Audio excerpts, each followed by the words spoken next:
नमस्कार ओडिया खबर 360 को आपन को स्वागत। आसंतु जानिबा आगामी सप्ताह रे आपनकर केमिति कटिबो दिन। मेष राशि एही सप्ताह रे आपन को किछि क्लांतकारी कार्य रु समय बाहर करी आराम एवं घनिष्ठ बंधु एवं परिवार सहित किछि खुशी मुहूर्त बिताइबा को पड़िबो। बृहस्पति द्वितीय घरे रहिबा जुगु सुख पाइबा व्यतीत आपण आपणकर कार्य दक्षता वृद्धि करिवार सुजोग मध्य पाइबे। तेणु आपणक शरीर को किछि विश्राम देबा वर्तमान आपणक पई सर्वोत्तम हेबो। एही सप्ताह रे एहा आपणक पई अत्यंत गुरुत्वपूर्ण हेबो जे आपणकर घनिष्ठ लोकंग पई एते खर्च करंतु नाही, जेउथि पई आपणको परे आर्थिक समस्यार सामना करबाको पड़िबो। एही सप्ताह रे आपण आत्मविश्वासर अभाव देखिबे। एपरि परिस्थिति रे आपणकर कठिन परिश्रम एवं निष्ठा उपरे विश्वास करी आपणकर दक्षता को अवमानना करिबारे भूल न करिबाकू आपणको परामर्श दिया जाइछि, नचेत आपण सठिक निष्पत्ति नेबाकू सक्षम हेबे नाही। उपाय कोन रोज देखंतु। आपण शनिवार दिन राहु ग्रह को पई यज्ञ करंतु। एबे आसंतु जानिबा वृष राशि विषय रे। वृष राशि एही सप्ताह रे आपण को स्वास्थ्य संबंधी असुविधार सामना करबाको पड़िबो नाही। तेणु योग करंतु, नियमित व्यायाम करंतु एवं उत्तम स्वास्थ्य उपभोग करंतु, कारण केवल आपणकर सजागता एवं स्वास्थ्य प्रति सठिक रूटीन आपणकर अतीतर अनेक समस्या दूर करि पारिबे। बृहस्पति प्रथम घरे रहिबा जोगु चाकरी करुथिबा लोकंकु एही सप्ताह रे अधिक टंका दरकार हेबो, किंतु पूर्व दिनर आपणक द्वारा करा जायथिबा खर्च हेतु सेमानक पाखरे पर्याप्त अर्थ रहिबो नाही। एही कारणरू प्रतिकूल परिस्थिति सहित मध्य आपणको सामना करबाको पड़ी पारे। एही सप्ताह रे आपणकर मन दान कार्य रे अधिक नियोजित हेबो, जेउ कारणरू आपण निज परिवार सहित एक धार्मिक कार्यक्रम आयोजन करबाको मध्य निष्पत्ति नै पारिबे। एथिपई सेमानकर लक्ष्य हासिल करबा पई सेमानको कठिन परिश्रम करबाको पड़िबो एवं निश्चिंत करबाको हेबो जे धैर्य सहित सब किछि सठिक भाबरे करा जाय पारिबो। सेथिपई आपणको सांगमानक सहित चैटिंग किबा गपसप करबा परिवर्ते सोशल मीडिया व्यवहार करबाको परामर्श दिया जायछि। उपाय कोन रहउछि। बृहस्पतिवार दिन ब्राह्मणों को अन्नदान करंतु। आसंतु जानिबा मिथुन राशि विषय रे। मिथुन राशि केतु चतुर्थ घरे रहिबा जोगु पुनरुद्धार पई भल भाबरे विश्राम करंतु, जेहेतु एही सप्ताह रे आपणक पाखरे पर्याप्त समय रहइबो। तेनु सुजोगर फायदा नियंतु एवं भल स्वास्थ्य पई बुलिबा को जानतु। जदि संभव हुए घरे मध्य आपण किछि छोट व्यायाम करि परिबे। अतीत रे आपणक द्वारा करा जायतिबा समस्त प्रकारर संपत्ति सहित जड़ित कारबार एही सप्ताह रे समाप्त हेबार संभावना अछि, जेउथि पई आपण उपकृत हेबे एवं आपण आपणकर भविष्यत को सुरक्षित करिबारे बहु परिमाण रे सफल हेबे। सेही लोक किंबा छात्र माने जे माने घर ठारू दूर रे रहंती एकाकी अनुभव करिबा सेमानकु एही सप्ताह रे बहुत कष्ट हेबो। एही समय मध्य रे आपण निजको बहुत एकुटिया पाइबे, जेउथि पई आपण एक अद्भुत दुख मध्य अनुभव करि पारिबे। कारण एही समय मध्य रे तुमको अधिक संघर्ष करबाको पड़िबो। आपणकर इगो को प्राधान्य दियंतु नाही। एहा व्यतीत आपण श्रेणी रे भल प्रदर्शन करुथला बेले आपण आपणकर पितामाता एवं शिक्षक मानक ठारू प्रशंसा पाइबाको समर्थ हेबे। उपाय कोन रहउछि। बुधवार दिन गरीब पिलांकु अन्नदान करंतु। एबे आसंतु जानिबा कर्कट राशि विषय रे। कर्कट राशि आईनगत विषय हेतु एही सप्ताह रे आपण शारीरिक एवं मानसिक स्तर रे चापग्रस्त हेबार संभावना अछि, कारण एही जिनिस आपणकु सब बेले असुविधा रे पकाइबो, जेउ कारणरू आपण सठिक भाबरे सोई पारिबे नाही। विनियोग पई ए सप्ताह साधारण अपेक्षा भल हेबो, किंतु आपणकु विपद ठारू दूर रे रहिबाकू परामर्श दिया जाइछि।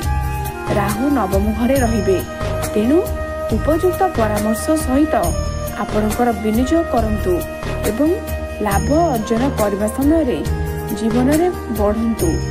ଆପଣଙ୍କ ପିଲାଙ୍କ ପୁରସ୍କାର ବିତରଣ ସମାରୋହକୁ ନିମନ୍ତ୍ରଣ ଆପଣଙ୍କ ଏବଂ ପରିବାର ପାଇଁ ଏକ ଖୁସି ହେବ। ସେ ଆପଣଙ୍କର ଆଶା ପୂରଣ କରିବ ଏବଂ ଆପଣ ଆପଣଙ୍କର ସ୍ୱପ୍ନ ତାଙ୍କ ମାଧ୍ୟମରେ ସାକାର କରିପାରିବେ। କମ୍ପାନୀ ପ୍ରତି ଅଧିକ ଧ୍ୟାନ ନ ଦେଇ ଆଗାମୀ ପ୍ରସ୍ତୁତ କରୁଥିବା ପରୀକ୍ଷା ପାଇଁ ନିଜକୁ ପ୍ରସ୍ତୁତ କରନ୍ତୁ। ଏହା ରହୁଛି ଛାତ୍ରଛାତ୍ରୀମାନଙ୍କ ପାଇଁ ସଠିକ୍ ଉପାୟ। ଆସନ୍ତୁ ଜାଣିବା ଆପଣଙ୍କର ପ୍ରତିକାର କ'ଣ ରହୁଛି। ଆପଣ ପ୍ରତିଦିନ 108 ଥର ଓମ୍ ନମଃ ଶିବାୟ ନାମ ଜପ କରନ୍ତୁ। ଆସନ୍ତୁ ଜାଣିବା ସିଂହ ରାଶି ବିଷୟରେ। ସିଂହ ରାଶି ଶନି ଅଷ୍ଟମ ଘରେ ରହିବା ଯୋଗୁଁ ଆପଣଙ୍କ ପରିବାରରେ ଆପଣଙ୍କ ସାଥୀଙ୍କ ଅସୁସ୍ଥତା ଆପଣଙ୍କ ଚାପ ଏବଂ ଚିନ୍ତାର ମୁଖ୍ୟ କାରଣ ହେବ। ଏହି କାରଣରୁ ଆପଣଙ୍କର ମନ କୌଣସି କାର୍ଯ୍ୟରେ ଲାଗିବନି ଏବଂ ଆପଣ କର୍ମକ୍ଷେତ୍ରରୁ ଶୀଘ୍ର ଛୁଟି ନେଇ ଘରକୁ ଯିବାକୁ ବ୍ୟଗ୍ର ହୋଇପାରନ୍ତି।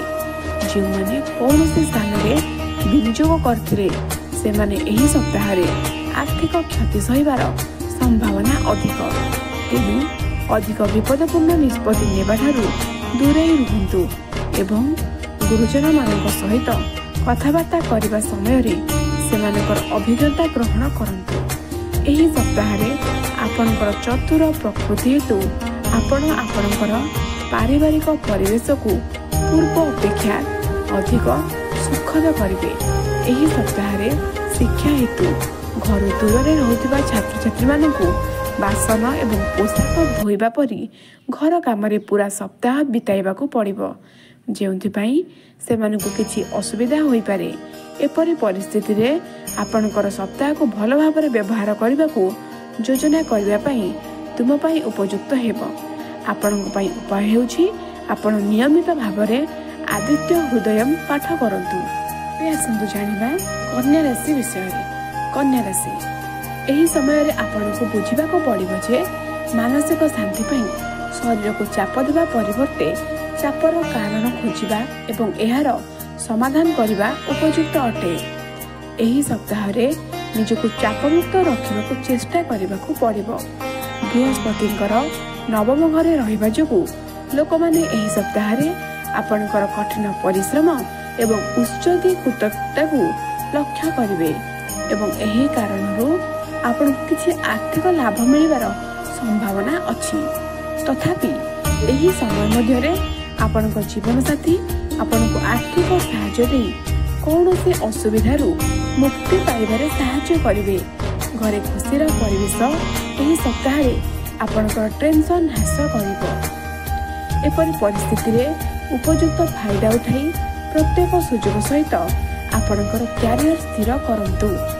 ଏହି ସମୟରେ ସେହି ଛାତ୍ରମାନେ ସେମାନଙ୍କର କଠିନ ପରିଶ୍ରମ ଉପରେ ଅଧିକ ଧ୍ୟାନ ଦେବା ଆବଶ୍ୟକ କରିବେ, ଯେଉଁମାନେ ଜୀବନରେ ସେମାନଙ୍କର ଲକ୍ଷ୍ୟ ବିଷୟରେ ସମ୍ପୂର୍ଣ୍ଣ ନିଶ୍ଚିତ। ଏହା ବ୍ୟତୀତ ଆପଣ ଶ୍ରେଣୀରେ ଭଲ ପ୍ରଦର୍ଶନ କରୁଥିବା ବେଳେ ଆପଣ ଆପଣଙ୍କର ପିତାମାତା ଏବଂ ଶିକ୍ଷକମାନଙ୍କଠାରୁ ପ୍ରଶଂସା ପାଇବାକୁ ସମର୍ଥ ହେବେ। ଉପାୟ ରହୁଛି ଆପଣ ନିୟମିତ 41 ଥର ଓମ୍ ବୁଦ୍ଧାୟ ନମଃ ମନ୍ତ୍ର ଜପ କରନ୍ତୁ। ଆସନ୍ତୁ ଜାଣିବା ତୁଳା ରାଶି ବିଷୟରେ। ତୁଳା ରାଶି ରାହୁ ଷଷ୍ଠ ଘରେ ରହିବା ଯୋଗୁଁ ଏହି ସପ୍ତାହରେ ଆପଣ ଉଭୟ ଶାରୀରିକ ଏବଂ ମାନସିକ ସ୍ତରରେ ଭଲ ଅନୁଭବ କରିବେ। ଏହା ସତ୍ତ୍ୱେ ମାନସିକ ଚାପକୁ ପ୍ରାଧାନ୍ୟ ଦିଅନ୍ତୁ ନାହିଁ, କାରଣ ଏହା କରିବା ଦ୍ୱାରା ଶାରୀରିକ ଏବଂ ମାନସିକ ଆପଣଙ୍କର ଶୃଙ୍ଖଳିତ ରହିବ ନାହିଁ। ଏହି ସପ୍ତାହ ଆପଣଙ୍କ ପାଇଁ ଭଲ ହେବ, ଯେଉଁଥିପାଇଁ ଆପଣ ସାଧାରଣ ଅପେକ୍ଷା ଅନେକ ଗୁଣ ଅଧିକ ରୋଜଗାର କରୁଥିବା ଦେଖାଯିବ। ଏସବୁ ଦେଖି ଲାଗିବ ଯେ ମା ଲକ୍ଷ୍ମୀ ମୁଖ୍ୟତଃ ଆପଣଙ୍କ ପ୍ରତି ଦୟାଳୁ ଅଟନ୍ତି। ଏହି ସପ୍ତାହରେ ଆପଣଙ୍କୁ ବୁଝିବାକୁ ପଡ଼ିବ ଯେ ଆପଣ ଘରର ପିଲାମାନଙ୍କ ସହିତ କିଛି ସମୟ ବିତାଇବା ଉଚିତ। ଏହି ସପ୍ତାହରେ ଛାତ୍ରଛାତ୍ରୀମାନଙ୍କୁ ମଧ୍ୟ ଅନୁସନ୍ଧାନ କ୍ଷେତ୍ରରେ ଆଗକୁ ବଢ଼ିବାକୁ ପଡ଼ିବ। ଏହି କ୍ଷେତ୍ରରେ ଏଥିପାଇଁ ଆପଣ ପ୍ରାରମ୍ଭରୁ ଅଧ୍ୟୟନ ସାମଗ୍ରୀ ସଂଗ୍ରହ କରିପାରିବେ। ଉପାୟ ରହୁଛି ଆପଣ ନିୟମିତ 33 ଥର ଓମ୍ ଶୁକ୍ରାୟ ନମଃ ମନ୍ତ୍ର ଜପ କରନ୍ତୁ। ଆସନ୍ତୁ ଜାଣିବା ବିଛା ରାଶି ବିଷୟରେ। ବିଛା ରାଶି ଏହି ସପ୍ତାହରେ ବୃହସ୍ପତି ସପ୍ତମ ଘରେ ରହିବା ଯୋଗୁଁ ଆପଣଙ୍କ ବୃତ୍ତିଗତ ଏବଂ ସାମାଜିକ ଜୀବନରେ ଘଟୁଥିବା ଅନେକ ସକାରାତ୍ମକ ପରିବର୍ତ୍ତନ ଆପଣଙ୍କୁ ଅନ୍ୟମାନଙ୍କ ସହିତ ଖୋଲାଖୋଲି ଭାବରେ ଯୋଗାଯୋଗ କରିବାରେ ସାହାଯ୍ୟ କରିବ, ଯେଉଁଥିପାଇଁ ଆପଣଙ୍କର ସାହସ ଏବଂ ଆତ୍ମବିଶ୍ୱାସ ବୃଦ୍ଧି ପାଇବ ଏବଂ ଆପଣ ପ୍ରତ୍ୟେକ ନିଷ୍ପତ୍ତି ନେବାରୁ ନିଜକୁ ସମ୍ପୂର୍ଣ୍ଣ ସକ୍ଷମ ବୋଲି ଭାବିବେ। ଶନି ପଞ୍ଚମ ଘରେ ରହିବା ଯୋଗୁଁ ଏହି ରାଶିର ଲୋକ ଯେଉଁମାନେ ବେକାର ଥିଲେ ସେମାନେ ଏହି ସପ୍ତାହରେ ସେମାନଙ୍କର ଇଚ୍ଛା ଅନୁଯାୟୀ ଚାକିରି ପାଇବା ପାଇଁ ପୂର୍ଣ୍ଣ ସମ୍ଭାବନା ଦେଖିବେ। ଏହା କେବଳ ସେମାନଙ୍କର ଖରାପ ଆର୍ଥିକ ସ୍ଥିତିକୁ ସଜାଡ଼ିବ ନାହିଁ, ବରଂ ସେମାନେ ସେମାନଙ୍କର ଋଣ ପରିଶୋଧ କରିବାକୁ ମଧ୍ୟ ସକ୍ଷମ ହେବେ। ତେଣୁ ଆରମ୍ଭରୁ ନିଜର କଠିନ ପରିଶ୍ରମ ଜାରି ରଖନ୍ତୁ। ଏହି ସପ୍ତାହ ଛାତ୍ରଛାତ୍ରୀମାନଙ୍କ ପାଇଁ ମିଶ୍ରିତ ଫଳାଫଳ ରହିଛି। ସପ୍ତାହର ଶେଷ ଆପଣଙ୍କ ପାଇଁ ବହୁତ ଭଲ ହେବ। ଉପାୟ ରହୁଛି ଆପଣ ଶନିବାର ଦିନ ରାହୁ ଗ୍ରହଙ୍କ ପାଇଁ ଯଜ୍ଞ କରନ୍ତୁ। ଏବେ ଆସନ୍ତୁ ଜାଣିବା ଧନୁରାଶି ବିଷୟରେ। ଧନୁରାଶି, ଏହି ସପ୍ତାହ ଆପଣଙ୍କର ସ୍ୱାସ୍ଥ୍ୟଗତ ସପ୍ତାହ ଅପେକ୍ଷା ଭଲ ହେବ ଏବଂ ଆପଣଙ୍କ ସ୍ୱାସ୍ଥ୍ୟ ଅଧିକ ଶକ୍ତିଶାଳୀ ହେବା ସହିତ ଆପଣ ମଧ୍ୟ ବହୁତ ଭଲ ଅନୁଭବ କରିବେ। ଏହି କାରଣରୁ କ୍ରନିକ ରୋଗରୁ ମୁକ୍ତି ହେବାର ସମ୍ଭାବନା ମଧ୍ୟ ଏହି ସପ୍ତାହରେ ରହିଛି। ଆହୁରି ମଧ୍ୟ ଏହି ସମୟ ମଧ୍ୟରେ ଆପଣଙ୍କ ଜୀବନ ଶକ୍ତି ପରିପୂର୍ଣ୍ଣ ହେବ। ଏହି ସପ୍ତାହରେ ଆପଣ ସହଜରେ ଟଙ୍କା ସଂଗ୍ରହ କରିପାରିବେ। ବୃହସ୍ପତି ଷଷ୍ଠ ଘରେ ରହିବା ଯୋଗୁଁ ଏହି ସମୟ ଆପଣଙ୍କ ପାଇଁ ଆପଣଙ୍କ ଲୋକମାନଙ୍କୁ ଦିଆଯାଇଥିବା ପୁରୁଣା ଋଣ ଫେରସ୍ତ କରିପାରିବେ କିମ୍ବା ଏକ ସମ୍ଭାବନା ମଧ୍ୟ ଅଛି ଯେ ଆପଣ ଏହି ସମୟରେ ଆପଣଙ୍କର ନୂତନ ପ୍ରକଳ୍ପରେ ବିନିଯୋଗ କରିବା ପାଇଁ କିଛି ଟଙ୍କା ରୋଜଗାର କରି ବୃଦ୍ଧି ହେବେ। ରାହୁ ଚତୁର୍ଥ ଘରେ ରହିବା ଯୋଗୁଁ ଘରର ନବୀକରଣ ଯାହା ପୂର୍ବରୁ ଅଟକିଥିଲା ତାହାକୁ ସମ୍ପୂର୍ଣ୍ଣ କରିବାକୁ ନିଷ୍ପତ୍ତି ନିଅନ୍ତୁ। ଏପରି ପରିସ୍ଥିତିରେ କୌଣସି ପ୍ରକାରର ନିଷ୍ପତ୍ତି ନେବା ପୂର୍ବରୁ ଜଣେ ଗୁରୁଜନଙ୍କ ସହିତ ପ୍ରଥମେ ପରାମର୍ଶ କରନ୍ତୁ। ଉପାୟ ରହୁଛି ଆପଣ ପ୍ରତିଦିନ 21 ଥର ଓମ୍ ବୃହସ୍ପତୟେ ନମଃ ମନ୍ତ୍ର ଜପ କରନ୍ତୁ। ଆସନ୍ତୁ ଜାଣିବା ମକର ରାଶି ବିଷୟରେ। ମକର ରାଶି, ଏହି ସପ୍ତାହରେ କେତୁ ନବମ ଘରେ ଥିବା ଯୋଗୁଁ ଆପଣଙ୍କର ଅତୀତର ଅନେକ ଭୁଲ ନିଷ୍ପତ୍ତି ଆପଣଙ୍କ ପାଇଁ ମାନସିକ ବିକୃତି ଏବଂ ଘରୋଇ ଅସୁବିଧାର କାରଣ ହୋଇପାରେ। ଏଭଳି ପରିସ୍ଥିତିରେ ପରିବାର ସଦସ୍ୟଙ୍କ ସହ ଯଥା ସମ୍ଭବ ବସି ଶାନ୍ତିପୂର୍ଣ୍ଣ ଭାବରେ ସମାଧାନ କରିବାକୁ ଚେଷ୍ଟା କରନ୍ତୁ। ଅନ୍ୟଥା ଯେତେବେଳେ ଜିନିଷ ଗୁଡ଼ିକ ଭୁଲ ହୋଇଯାଏ ସେତେବେଳେ ଆପଣ ନିଜକୁ ଏକାକୀ ପାଇବେ। ଏବଂ ବୃହସ୍ପତି ପଞ୍ଚମ ଘରେ ରହିବା ଯୋଗୁଁ ଏହି ସପ୍ତାହରେ ଆପଣଙ୍କର ଆୟ ଯେତେ ଶୀଘ୍ର ବୃଦ୍ଧି ପାଇବ ଆପଣଙ୍କର ହାତରୁ ଟଙ୍କା ଶୀଘ୍ର ଖସିଯିବାର ଦେଖାଯିବ। ତଥାପି ଏହା ସତ୍ତ୍ୱେ ଭାଗ୍ୟ ସାହାଯ୍ୟରେ ଆପଣଙ୍କୁ ଏହି ସମଗ୍ର ଅବଧି ମଧ୍ୟରେ ଆର୍ଥିକ ସଙ୍କଟର ସମର୍ଥନ ପାଇବେ।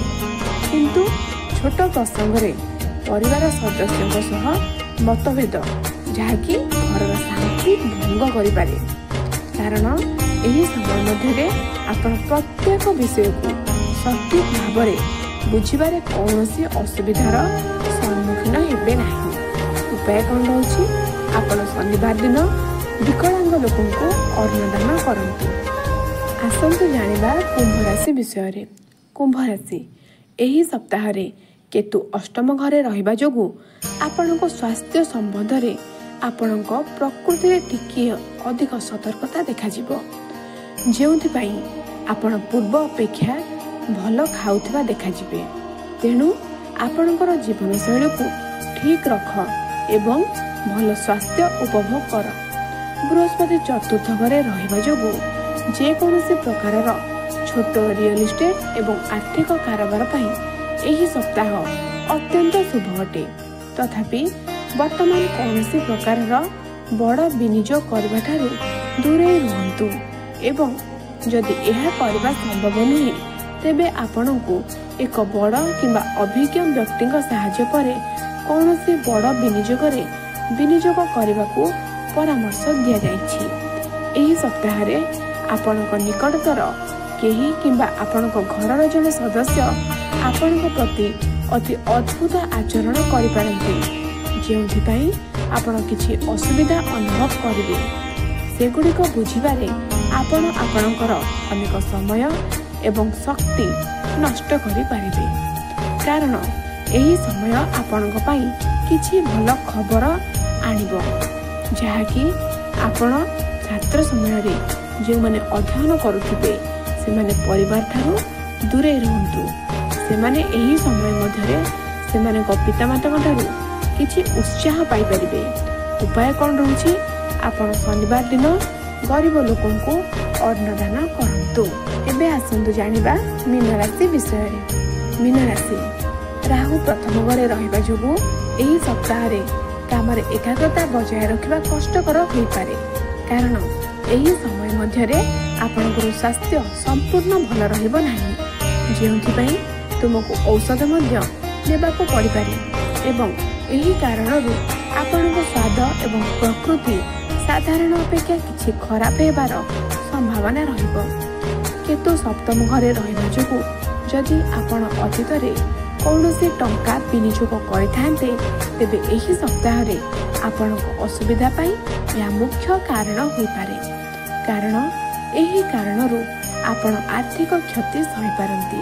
ତେଣୁ ଆପଣଙ୍କ ପାଇଁ ଭଲ ହେବ ଯେ ଶୀଘ୍ର କୌଣସି ନିଷ୍ପତ୍ତି ନିଅନ୍ତୁ ନାହିଁ। ଏହାକୁ ଅତି ଯତ୍ନର ସହିତ ଗ୍ରହଣ କରନ୍ତୁ।